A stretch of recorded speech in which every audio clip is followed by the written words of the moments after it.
By 1080, the country of China had unsurpassed global power. The technology in China was far more advanced. Over 1/3 of the globe lived between its borders, and China accounted for 50% of our world's GDP. Although China was considered far superior to the West at this point, it was not long before Europe emerged from the Dark Ages, surpassed Chinese ingenuity, and emerged as the new leader of the world. In 2022, the West is still considered on top. However, it is a definitive fact that China is on the rise again. By 1978, China's GDP was estimated at $200 billion, accounting for merely 4% of the world GDP. Presently, China's GDP approaches $200 billion, and 15% of economic activities across the globe involve China. This economic rebirth over 40 years can be attributed to Chinese manufacturing. Across the world, China is now considered a global factory. However, this was not always the case. By the first part of the 20th century, the majority of goods were produced where they would be sold or close by. As such, Europeans created European goods. Americans made goods for the USA. South Americans made goods for South America, and so on. What changed this was the availability of affordable worldwide shipping. Suddenly, a company was able to produce goods in one part of the planet and get it into the hands of consumers who lived on the other. The question is, why was China the country that emerged as a manufacturing giant that superseded all others? Deng Xiaoping assumed power in China in 1978. The ambitious new leader traveled to Singapore and Bangkok, as well as other thriving Asian cities, growing quickly convinced that China's greater success depended on it availing itself to the rest of the world. Xiaoping worked to privatize businesses, give farmers control over their properties and businesses. Most vitally, he allowed foreign investments to be made in China. Foreign investments had not been allowed in China for many decades. Deng Xiaoping continued his quest to improve China's economy by opening up 4 unique economic zones in the country. These new zones featured tax incentives, as well as exclusion from the strict oversight on investments, as well as the trade that existed in most of China at the time. One of the most profitable of these zones was Shenzhen, located in the province of Guangdong.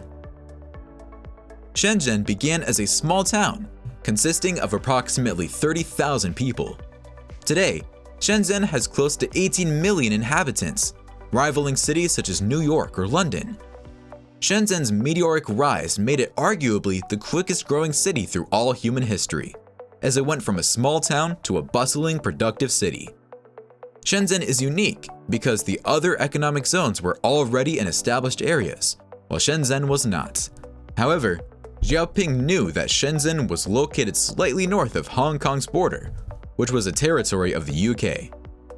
Therefore, Shenzhen was China's new key to the commerce and markets of the West. Not unsurprisingly, Shenzhen is now the world leader in manufacturing of electronics. The busy city is known for its 2 key traits. The first is its capability for manufacturing electronics productions for consumers. The second is its reputation as a hotbed of talent in product development and product research. Industry-leading companies like Canon, Apple, Samsung, and Sony now manufacture products in Shenzhen. Contributing to Shenzhen's booming manufacturing industry is the fact that labor costs in China are much lower than in the rest of the world. In the US, we pay factory workers about $10 to $15 per hour. Chinese laborers in Shenzhen make about $3 to $4 per hour. Based on this, up to 90% of global consumer electronics are created in Shenzhen. Additionally, China's currency has been artificially depressed. Until 2005, China estimated its exchange rate at 8.27 yuan per dollar. Over the next few years, they allowed the value to increase marginally. However, during the US financial crisis of 2008, China lowered the value of the Chinese yuan to make exports even more attractive. Presently, the Chinese government chooses a daily exchange rate and then allows it to fluctuate 2%, allowing Western companies to purchase it for less. Although manufacturing has played a significant part in vastly increasing China's GDP over 30 years, simply making goods is not sustainable over the long term. This is because labor prices have risen, making manufacturing less competitive.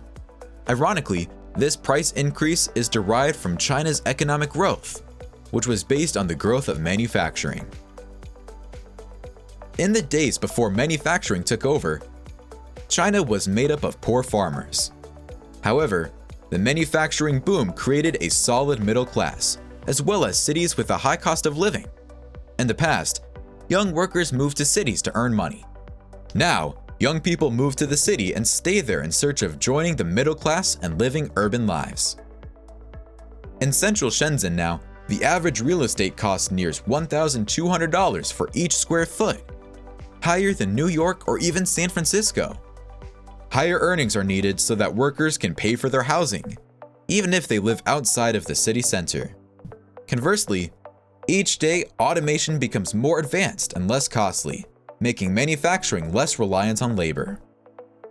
By 2015, China had launched an initiative to spend billions annually in order to upgrade factories. However, automating factories will probably not stop companies from leaving China. As manufacturing becomes increasingly automated in China, companies will return to the US and the West. This is because the cost of robots is the same, regardless of whether they are in the US or China.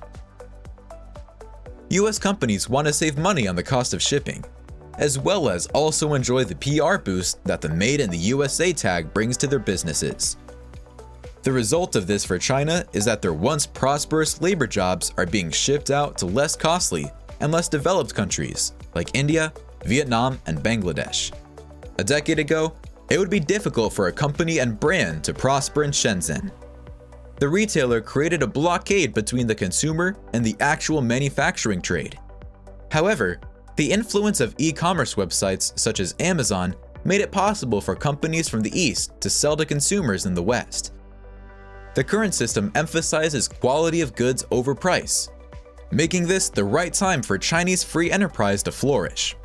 Yes, Silicon Valley, California is the top area for startups in the software industry. But Shenzhen deserves credit for its remarkable contribution to Chinese hardware manufacturing and development. If the city of Shenzhen continues to adapt to the changes of the global economy, it will continue to succeed. Thank you for checking out our video on Chinese manufacturing. Please subscribe to the Nasake Way channel and be notified of our new videos right as they are published.